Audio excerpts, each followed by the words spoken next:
New Yorker Liz Alderman and James Okello, a psychiatrist visiting from Uganda, would never have met if not for tragedy. Her youngest son, Peter, was killed in the September 11th attacks on the World Trade Center. He did not work in the building. He was there just for a meeting, and he was 25 years old when he died. My husband and I needed to create a memorial for him, to leave a mark that he had existed, and that the world would be a better place because Peter had lived. Watching a TV show one night, she stumbled on the idea of bringing mental health care to people in poorer countries traumatized by mass violence and terrorism.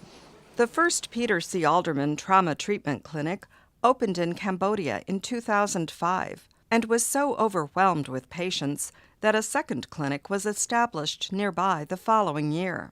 People often ask us, why are you seeing patients in Cambodia? I mean, Pol Pot was, 35 years ago? Traumatic depression doesn't go away. I mean, you see this in children of Holocaust survivors. Traumatic depression can go from one generation to the next, and unless you treat it, it's still there.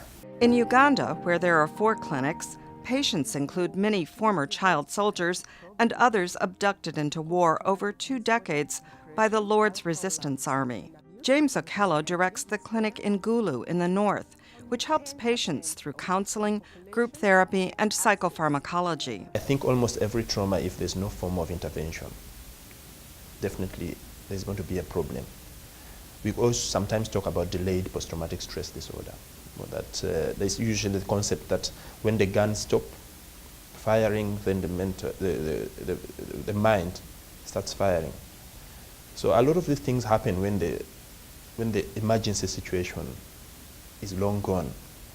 The clinics are set up in partnership with governments in each country and staffed solely by indigenous healthcare givers who understand traumatic mental illness, both in medical terms and according to local culture. We use cultural idioms to express the same Western symptoms. So I think anybody that is not culture literate, if you do not understand a certain culture, you are likely to miss a lot or to even overdiagnose depending on which tool you're using. The foundation also has a clinic in the Kibera slum in Nairobi, Kenya, and has worked in Rwanda, Liberia, and Haiti. It funds a new medical publication, the African Journal of Traumatic Stress. Alderman says more than 200 indigenous healthcare professionals have been trained, who have gone on to teach others, and care has reached more than 75,000 patients.